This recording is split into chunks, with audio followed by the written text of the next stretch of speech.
KaraokeBooks. Anne of Green Gables. Lucy Maud Montgomery. Audiobook.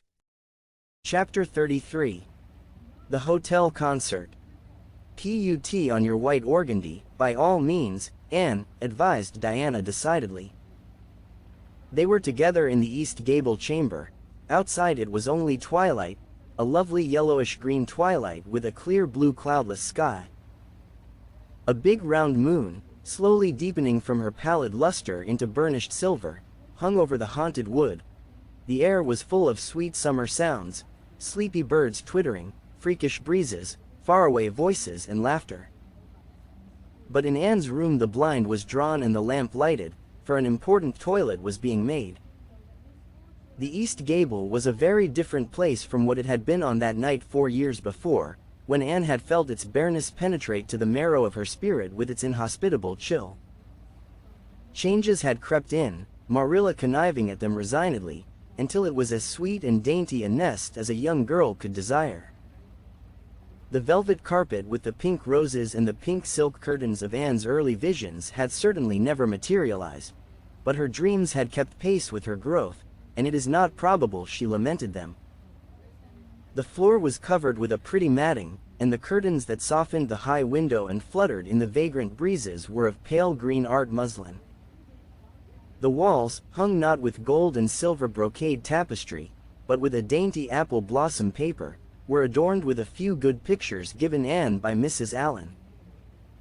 Miss Stacy's photograph occupied the place of honor, and Anne made a sentimental point of keeping fresh flowers on the bracket under it. Tonight a spike of white lilies faintly perfumed the room like the dream of a fragrance.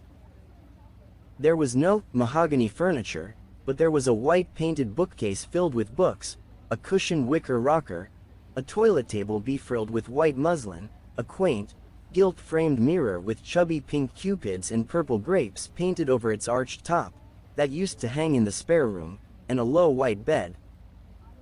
Anne was dressing for a concert at the White Sands Hotel. The guests had got it up in aid of the Charlottetown Hospital, and had hunted out all the available amateur talent in the surrounding districts to help it along. Bertha Sampson and Pearl Clay of the White Sands Baptist Choir had been asked to sing a duet. Milton Clark of Newbridge was to give a violin solo. Winnie Adela Blair of Carmody was to sing a Scotch ballad, and Laura Spencer of Spencervale and Anne Shirley of Avonlea were to recite. As Anne would have said at one time, it was an epic in her life, and she was deliciously athril with the excitement of it. Matthew was in the seventh heaven of gratified pride over the honor conferred on his. Anne and Marilla was not far behind, although she would have died rather than admit it, and said she didn't think it was very proper for a lot of young folks to be gadding over to the hotel without any responsible person with them. Anne and Diana were to drive over with Jane Andrews and her brother Billy in their double-seated buggy, and several other Avonlea girls and boys were going too. There was a party of visitors expected out from town, and after the concert a supper was to be given to the performers. "Do you really think the organdy will be best?" queried Anne anxiously. "I don't think it's as pretty as my blue-flowered muslin, and it certainly isn't so fashionable." "But it suits you ever so much better," said Diana. "It's so soft and frilly and clinging. The muslin is stiff, and makes you look too dressed up. But the organdy seems as if it grew on you." Anne sighed and yielded. Diana was beginning to have a reputation for notable taste in dressing, and her advice on such subjects was much sought after. She was looking very pretty herself on this particular night in a dress of the lovely wild rose pink, from which Anne was forever debarred, but she was not to take any part in the concert, so her appearance was of minor importance. All her pains were bestowed upon Anne, who, she vowed, must, for the credit of Avonlea, be dressed and combed and adorned to the Queen's taste. "Pull out that frill a little more, so, here, let me tie your sash, now for your slippers. I'm going to braid your hair in 2 thick braids, and tie them halfway up with big white bows. No, don't pull out a single curl over your forehead. Just have the soft part. There is no way you do your hair suits you so well, Anne, and Mrs. Allen says you look like a Madonna when you part it so." I shall fasten this little White House rose just behind your ear. There was just one on my bush, and I saved it for you. Shall I put my pearl beads on? Asked Anne. Matthew brought me a string from town last week, and I know he'd like to see them on me. Diana pursed up her lips, put her black head on one side critically, and finally pronounced in favor of the beads, which were thereupon tied around Anne's slim milk-white throat. There's something so stylish about you, Anne, said Diana, with unenvious admiration. You hold your head with such an air. I suppose it's your figure. I am just a dumpling. I've always been afraid of it, and now I know it is so. Well, I suppose I shall just have to resign myself to it. But you have such dimples, said Anne, smiling affectionately into the pretty, vivacious face so near her own. Lovely dimples, like little dents in cream. I have given up all hope of dimples. My dimple dream will never come true, but so many of my dreams have that I mustn't complain. Am I all ready now? All ready, assured Diana, as Marilla appeared in the doorway, a gaunt figure with grayer hair than of yore and no fewer angles, but with a much softer face. Come right in and look at our elocutionist, Marilla. Doesn't she look lovely? Marilla emitted a sound between a sniff and a grunt. She looks neat and proper. I like that way of fixing her hair. But I expect she'll ruin that dress driving over there in the dust and dew with it, and it looks most too thin for these damp nights. Organdy's the most unserviceable stuff in the world anyhow, and I told Matthew so when he got it. But there is no use in saying anything to Matthew nowadays. Time was when he would take my advice, but now he just buys things for Anne regardless, and the clerks at Carmody know they can palm anything off on him. Just let them tell him a thing is pretty and fashionable, and Matthew plunks his money down for it. Mind you keep your skirt clear of the wheel, Anne, and put your warm jacket on.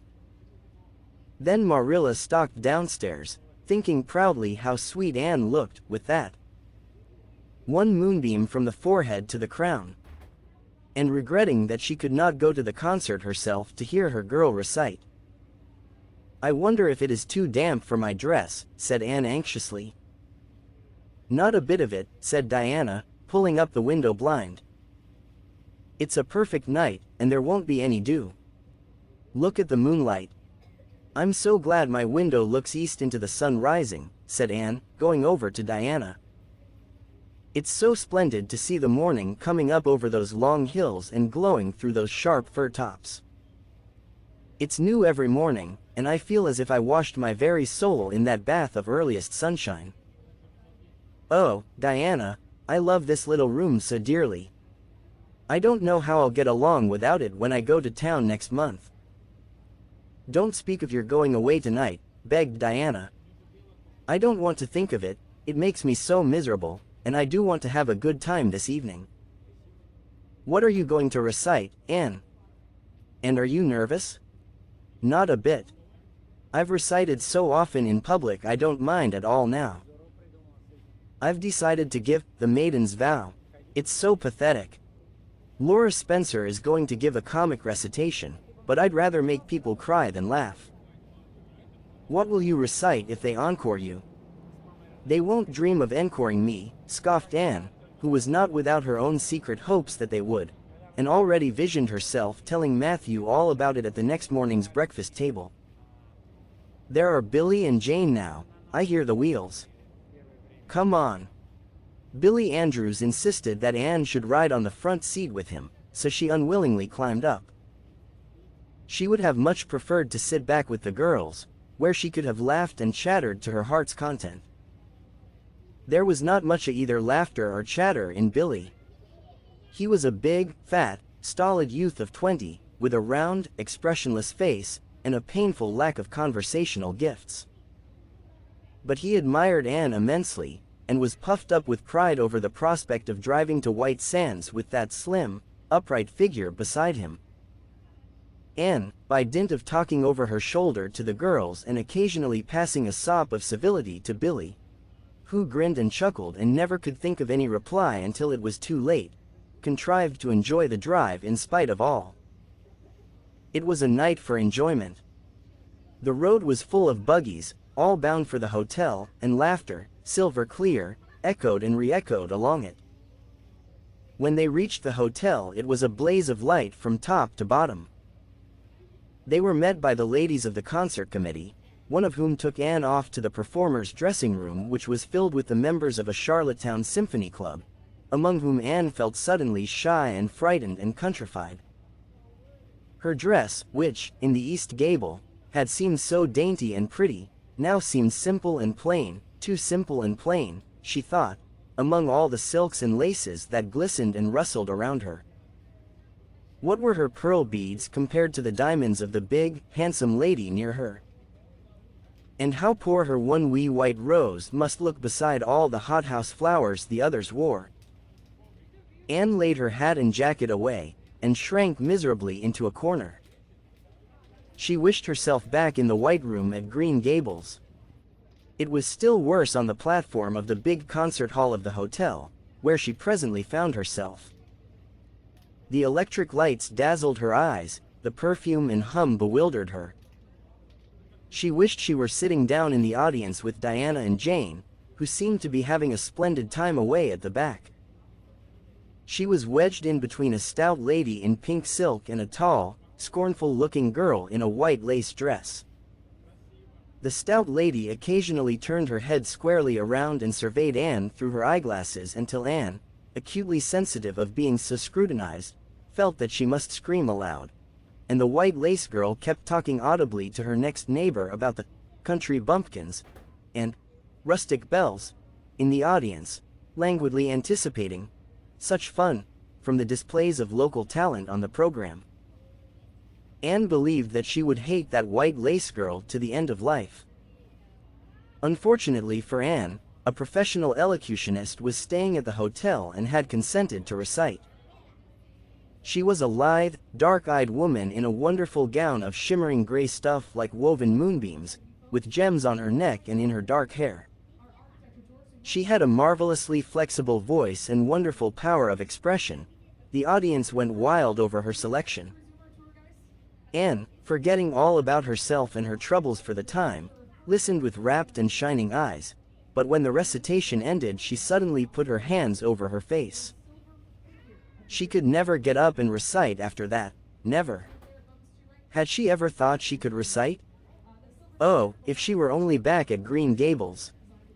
At this unpropitious moment her name was called. Somehow Anne, who did not notice the rather guilty little start of surprise the white lace girl gave, and would not have understood the subtle compliment implied therein if she had, got on her feet, and moved dizzily out to the front. She was so pale that Diana and Jane, down in the audience, clasped each other's hands in nervous sympathy. Anne was the victim of an overwhelming attack of stage fright. Often as she had recited in public, she had never before faced such an audience as this, and the sight of it paralyzed her energies completely. Everything was so strange, so brilliant, so bewildering, the rows of ladies in evening dress, the critical faces, the whole atmosphere of wealth and culture about her. Very different this from the plain benches at the debating club, filled with the homely, sympathetic faces of friends and neighbors. These people, she thought, would be merciless critics. Perhaps, like the white lace girl, they anticipated amusement from her rustic efforts. She felt helplessly ashamed and miserable. Her knees trembled, her heart fluttered, a horrible faintness came over her. Not a word could she utter, and the next moment she would have fled from the platform despite the humiliation which, she felt, must ever after be her portion if she did so. But suddenly, as her dilated, frightened eyes gazed out over the audience, she saw Gilbert Blythe away at the back of the room, bending forward with a smile on his face, a smile which seemed to Anne at once triumphant and taunting. In reality it was nothing of the kind. Gilbert was merely smiling with appreciation of the whole affair in general and of the effect produced by Anne's slender white form and spiritual face against a background of palms in particular. Josie Pye, whom he had driven over, sat beside him, and her face certainly was both triumphant and taunting. But Anne did not see Josie, and would not have cared if she had. She drew a long breath and flung her head up proudly, courage and determination tingling over her like an electric shock. She would not fail before Gilbert Blythe. He should never be able to laugh at her, never, never. Her fright and nervousness vanished, and she began her recitation, her clear, sweet voice reaching to the farthest corner of the room without a tremor or a break. Self-possession was fully restored to her, and in the reaction from that horrible moment of powerlessness she recited as she had never done before. When she finished, there were bursts of honest applause.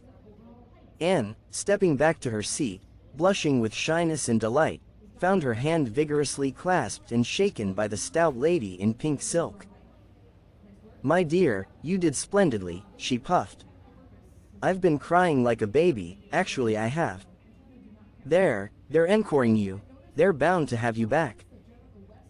"Oh, I can't go," said Anne confusedly. "But yet, I must, or Matthew will be disappointed.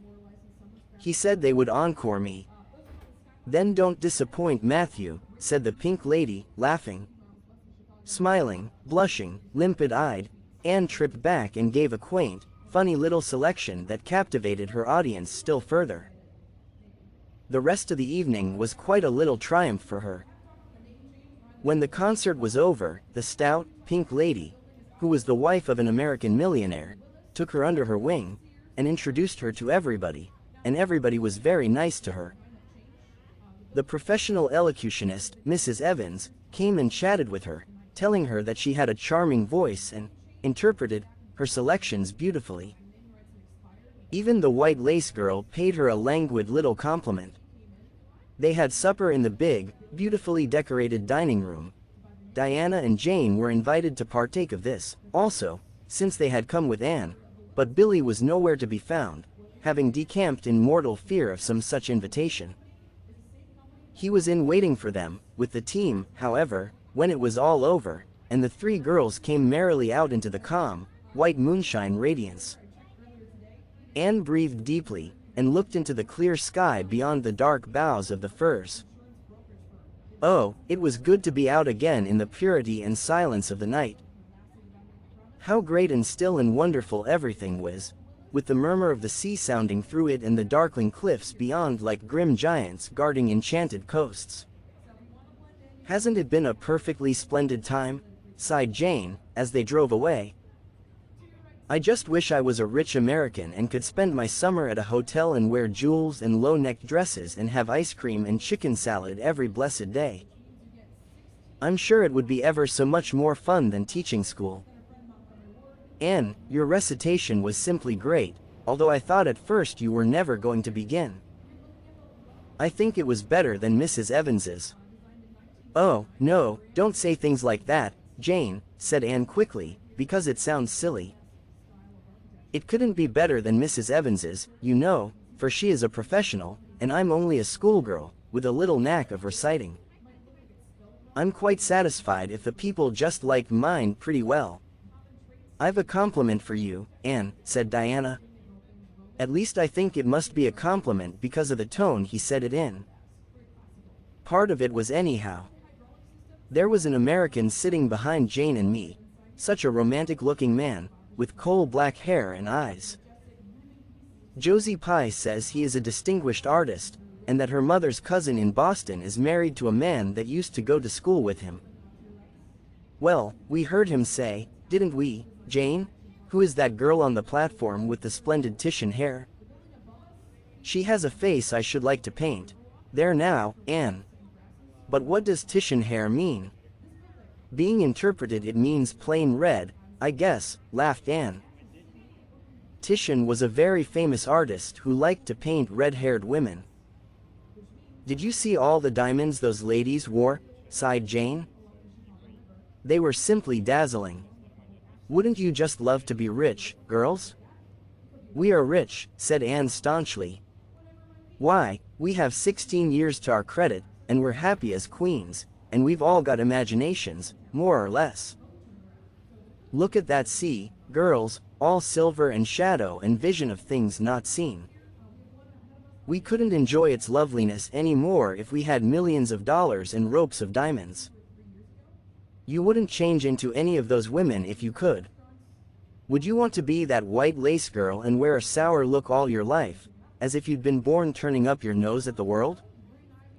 Or the pink lady, kind and nice as she is, so stout and short that you'd really no figure at all?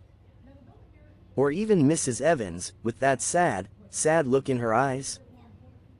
She must have been dreadfully unhappy sometime to have such a look. You know you wouldn't, Jane Andrews. I don't know, exactly, said Jane unconvinced.